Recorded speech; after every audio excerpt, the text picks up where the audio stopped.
சொத்துக்காக இந்த 3 பேர் பாபு, மணி மற்றும் மேலன் ஆகிய 3 பேரும் செஞ்ச கொடூர செயலை போன வீடியோவில் நம்ம பார்த்துருந்தோம். ஆனால் அந்த சொத்தை அடையிறதுக்கு வேண்டி அவங்க தாக்கிறதுக்கு முன்னாடியே செஞ்ச மிகவும் கொடூரமான விஷயங்கள் இனியுமே இருக்குது.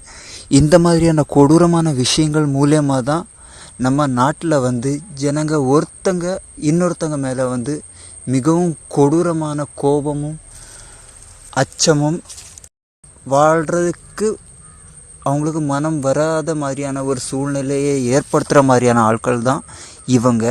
இதே மாதிரியான கொடூரமான செயல் செய்கிற ஆட்கள் நம்ம நாட்டில் பல இடத்துலையும் மாநிலங்கள்லேயும் உண்டு.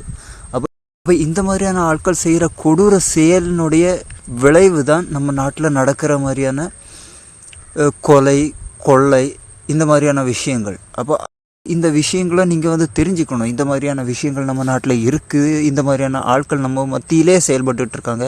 நம்ம கூடவே நமக்கே தெரியாமல் நம்மளுடைய வாழ்க்கையை நாசம் பண்ணுற மாதிரியான ஆட்கள் நம்ம கூடவே இருந்து செயல்பட்டுருக்காங்கன்ற விஷயங்களை நீங்கள் தெரிஞ்சுக்கணும்.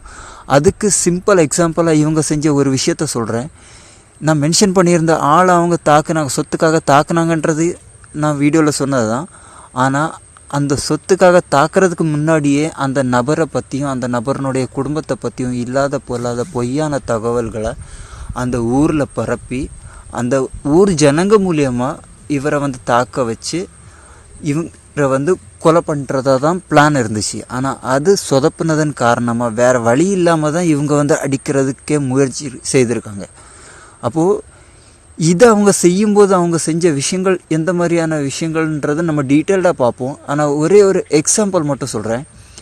இந்த நபர்னுடைய சகோதரருக்கு கல்யாணம் நடக்கும்போது இவங்க மனசில் அந்த குடும்பம் அழியணுன்ற மாதிரியான எண்ணத்தை வச்சுக்கிட்டு அந்த குடும்பத்தோட ஒட்டி உறவாடி அவங்களுக்கு எல்லா விதமான நன்மையும் செய்கிற மாதிரியான ஒரு தோற்றத்தை உருவாக்கும் விதத்தில் அந்த கல்யாணத்தில் நடந்த நிகழ்வில் எல்லா விஷயத்தையுமே இவங்களே முன்னென்னு செஞ்சு கொடுத்து ஜனங்களுடைய நம்பிக்கையை பெற்று அந்த நம்பிக்கையை தவறாக பயன்படுத்தி இவனுங்க அந்த குடும்பத்தில் உள்ளவங்கள தப்பாக ப்ரொஜெக்ட் பண்ணுற மாதிரியான விஷயங்களை செஞ்சுருக்காங்க.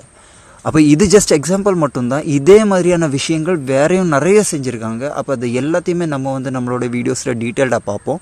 அப்போ இப்போதைக்கு இந்த விஷயத்தோட இந்த வீடியோவை முடிச்சுக்கிறேன். உங்களுக்கு இந்த கண்டென்ட் கண்டிப்பாக பிடிச்சிருந்ததுன்னா வீடியோவை லைக் பண்ணுங்கள். இந்த மாதிரியான கொடூர செயல் நம்ம மத்தியிலேருந்து அகன்று விலகி போகணும்னு நினச்சிங்கன்னா வீடியோஸை மற்றவங்களுக்கு ஷேர் பண்ணுங்கள். உங்களுக்கு சேனலில் வரக்கூடிய மற்ற விஷயங்களை பற்றியுமே தெரிஞ்சுக்கணும்னு நினச்சிங்கன்னா சேனலுக்கு சப்ஸ்கிரைப் செஞ்சுருங்க.